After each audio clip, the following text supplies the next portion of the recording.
Well, here we are in Psalm 62, verse 5. Let me just read this for us.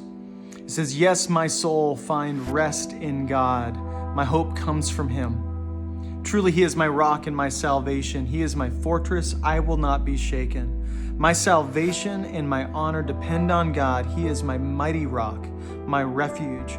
Trust in him at all times, you people. Pour out your hearts to him, for God is our refuge." I love that idea of God being a rock, this firm foundation. And I can't help but think back to the earthquake that happened just a couple of years ago. And I still remember sitting outside with my kids. They're getting ready to get on the bus, and the bus was coming up the road, and it looked like it was on hydraulics because it was moving around. And the driver came and stopped at the stop to pick up our kids, and she looked out the window with these big eyes like, "What's going on?" And I looked up in the air, and the power lines were swinging around, and the trees were swaying and moving, and we had no idea that this was a really big deal. We went inside of our house, and like many of you, our dishes were all over the floor. We had a few broken things here and there. We're really, for the most part, minor damage, but there was something about that earthquake that really kind of awakened the Alaskans, didn't it? It kind of woke us up to the reality that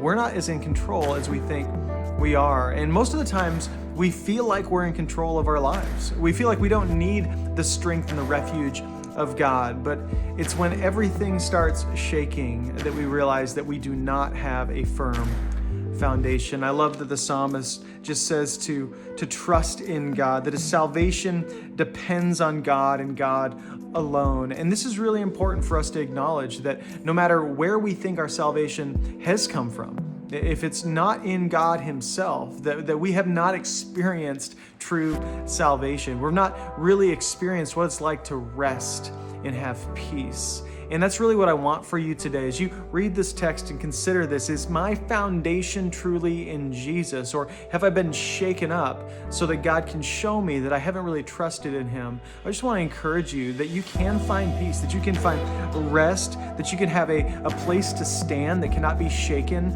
or moved by the changes of our culture, or the winds and waves of a pandemic, or a job loss, or a relationship that isn't going like you planned. That God is firm, he's secure, he's never changing, no matter how much the world seems like it is. And so take hope and take heart in that today. Love you guys.